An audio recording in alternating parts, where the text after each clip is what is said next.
So a couple of weeks ago, we talked about the 10 reasons of why you should move to Roseville, but today's video is nothing like that. In today's video, we are talking about the 10 reasons of why you shouldn't move to Roseville, California. If you can't handle some or all of these things, then you might want to reconsider if Roseville is the right place for you.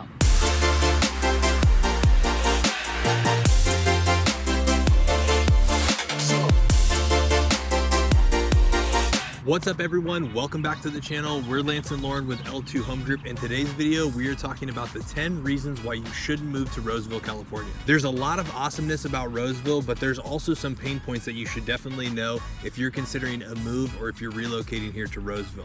Now, we've lived here for so long that we forget about a lot of these things. So these are some of those things that you may want to consider if you're thinking about moving to Roseville. So the first point that we're going to talk about that you may want to consider if you're thinking about moving to Roseville is going to be a higher cost of living. In comparison to some of the other areas of the greater Sacramento area, Roseville is going to have a higher price per square foot than other surrounding cities that you may compare that are going to be in Sacramento County. So at the time of recording this video, the average price point in Sacramento County is going to be right around $577,000, while the average price point in Roseville is going to be $661,000. On average, that's almost going to be about $100K price point difference between Sacramento County and then what you can expect to find in Roseville, California. Now, some of the main aspects or things that people really like about Roseville may be all the convenience to all the different shopping, or even if it's a convenience in relationship to your commute down to downtown Sacramento. So when you're evaluating whether or not Roseville is the right place for you and you're wanting to spend a little bit more as it relates to housing costs, those may be things that you want to consider if you don't mind being a little bit further out or a little bit further away from some of the local shopping that Roseville has to offer. So it may be something that you may want to decide as it relates to a different city than Roseville. So the positive thing here is that if you do end up deciding that Roseville is the right city for you and you spend a little bit more in your housing costs, the benefit here is that Roseville also has its own utility costs, or Roseville has its own utility company, which will then help you save on some of your operating expenses as it relates to your household family budget.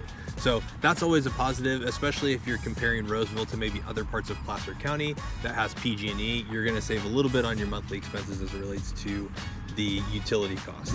So piggybacking off of our last point of things you should know, or maybe reasons why you shouldn't move to Roseville, is that Roseville also has very limited housing supply. So in certain situations, we haven't really seen a ton of sellers come back into the market. We do have a slight increase as we go into the spring market, but we haven't seen many sellers come back into the market due to some of the lower interest rates that we've seen over the last 3 years, which has made it a little bit more difficult for buyers to buy. But the positive to that is that it does keep our market healthy. So we still see some sellers that are coming to the market and selling their home due to some personal reasons, but we're also seeing buyers come back into the California area or buyers come into the Sacramento area and they're still purchasing. So it's still keeping that market healthy. Now, right now we are sitting at about 1.1 to 1.2 months of inventory, which is right on par to where we were at last year or last April at this time. But we are starting to see a little bit of the uptick going into the spring and summer months. We did see a little bit of a slowdown due to the interest rates in the last 6 months of 2022. But like I said, going into the spring and summer months, we are starting to see that little bit of uptick. We are starting to see a little bit more competition coming back to the market, which is keeping the market healthy. So it may make moving to the Roseville area a little bit more difficult if you're deciding to make the move here. But as long as you're comfortable with the payment and you're comfortable with the purchase price, you're gonna be super happy once you get here. And the values are probably gonna stabilize a little bit over the next 3 to 5 years. So the next thing that you should know before you move to Roseville is that Roseville has been growing like crazy, and with that comes a lot more traffic, a lot more people, a lot more of our spaces are crowded. So if you go to a restaurant, you might be waiting a little bit longer than, a 10 or 15 minute wait. On holidays, you can be waiting up to 2 hours in this area. You don't have reservations for something, but on a general everyday weekday, you might be waiting anywhere from 30 to 45 minutes if you go during peak times to a restaurant. Now, on top of that, traffic across the city has been a lot busier. With people traveling from, West Roseville to get to the freeway, you're gonna be hitting a lot of traffic lights. With more cars on the roads, it just takes longer to get there. If you're traveling into Sacramento, there might be a little bit longer of a commute just because of the number of people from Roseville that are traveling on the roads right now. You gotta put a little bit more planning and thought process if you're going out for a restaurant. you may have to, allocate a little bit more time if you're going downtown for, work or commuting. Again, allocate just a little bit more time. It has gotten a lot busier with, an influx of people that have been moving or relocating to the area. So it's a little bit more crowded. Some people don't like that at all. Some people want their town to stay smaller. Roseville is a really nice town as it relates to that. It's got a lot of different amenities, but that's one of those things where, if you don't really like a ton of crowd, or if you don't like to wait for your restaurants, then that could be a reason why you may not want to move to Roseville. So before we jump into our next point, if you're liking this information and you want to stay up to date on more videos as it relates to the greater Sacramento area, Roseville, Rockland, Granite Bay, El Dorado Hills, or Folsom, go ahead and hit that like and subscribe button. We are licensed real estate agents in the state of California, which means that as much as we love making these videos for you guys to learn more about our area, we love helping you more actually move to our area and getting to know it for yourself. So there should be a number popping up. We are the ones that answer those phone calls, emails, and text messages. We love it when you guys reach out to us. We love it when we get to connect with you guys on Zoom or a phone call. So make sure you reach out to us, take advantage of the opportunities so we can help you make a game plan that's going to be the right game plan for you. The next thing you should know about Roseville before you move here, and might make you decide not to move here, is that the public transportation here is a little lacking.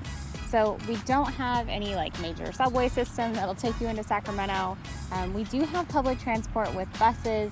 They're a little limited on where they go. They do have stops all across the city, whether you're in West Roseville, East Roseville, or Central Roseville, but they're gonna take a little bit more planning to get to. Now, the other thing on top of that is that Roseville is not very walkable, so you will need a car to accomplish most of your everyday tasks and errands, whether that be going to the grocery store, trying to get to the mall to go shopping, or depending on where you live in the boundary line for your kids going to school. We do have school buses that can transport your kids if you decide to send your kid to the school that's zoned for your house and you fall more than a mile away. But those are things to just be aware of before moving here.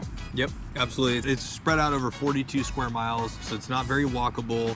Public transportation can be a little bit limited if you're comparing it to a major city, and then cars are definitely a necessity as it relates to getting around, getting your groceries, kids to school, sporting events, things like that. So the next thing that you should know about before you decide to move to Roseville is that Roseville not specifically has wildfires, but there happens to be wildfires that happen in the Sierra Nevadas, and sometimes we can be affected by the smoke down here in the valley. Roseville, where it's located, just kind of at the base of the foothills or a little bit lower than that, just above Sacramento, we do have some of the wildfire smoke. So when we have a nasty wildfire like some of the ones that we've had over the last 5 to 10 years, some of that smoke will settle in the valley. We've seen it stretch out for a couple of weeks where it changes the way you go about your business. So, usually in the morning, the air quality or the AQI score is not as bad in the morning. So you can kind of knock out some of your errands. If you're still gonna do cardio or activities,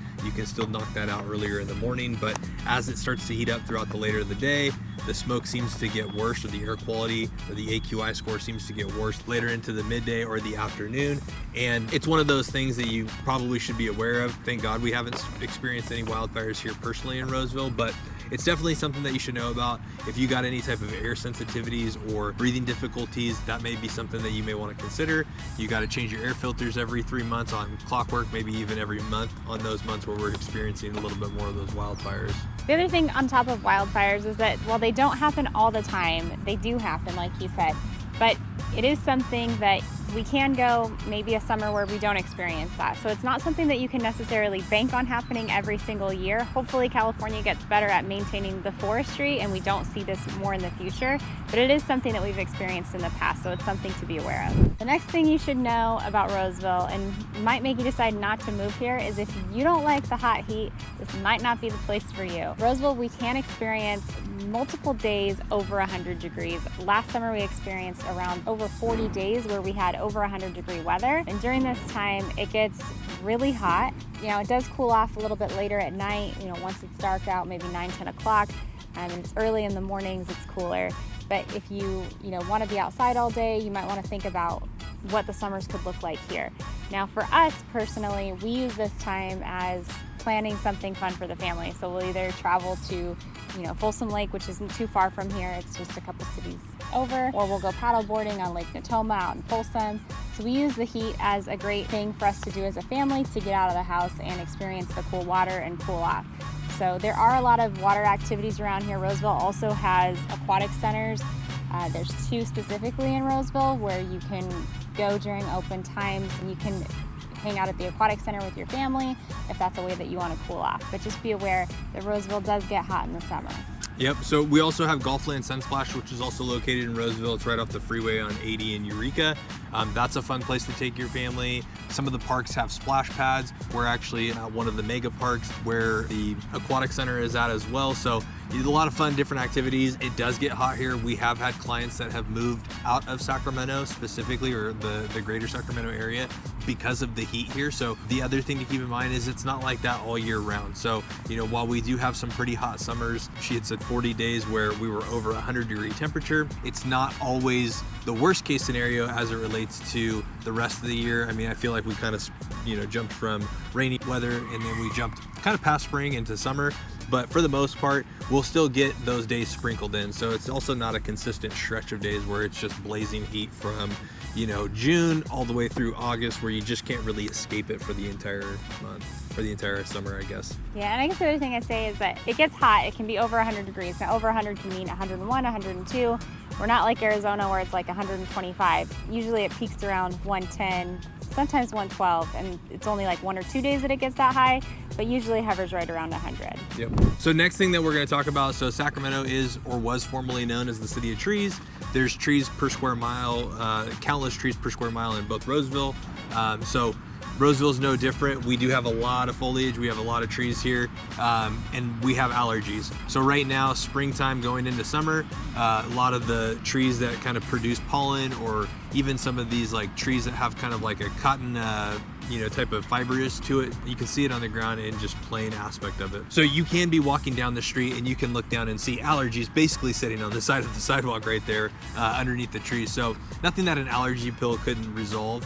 But it's one of those things, you usually experience it for a week or two until your body gets used to it, and then, you know, you kind of move past it. But Roseville does have, you know, allergies. So if you're not used to it, something that you should be aware of by taking an allergy pill every morning.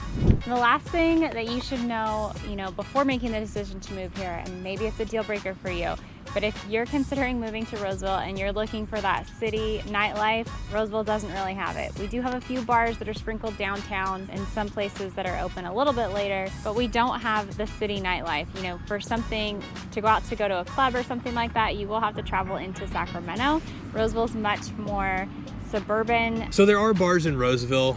So yes, it is a little bit more limited nightlife. It's not like, you know, kind of downtown Sacramento clubs, but you know, there's a few places that you can go out to that are in the old town or the downtown part of Roseville, kind of Vernon Street or Main Street, kind of over there by the train tracks. They have a couple of cool bars that those usually will stay open until, you know, 1 or 2 in the morning, and they have some live music and they have some bands. So there's definitely something. It's just not what you would experience as it relates to kind of your overall major city type of nightlife where everything stays open until 2 in the morning or 3 in the morning or 24 hours a day like Las Vegas. Now, if this video made you rethink Roseville, or maybe some of these things just weren't really that big of a deal, that's fine. You decided that Roseville's maybe not the right place for you and you want to explore maybe some of these other surrounding cities, reach out to us, give us a phone call, shoot us that text, send us that email, so that way we can create the best game plan that's right for you and your situation. We love it when you guys reach out to us all over the state and all over the country. There should be a phone number popping up. We are the ones that answer those calls, texts, and emails.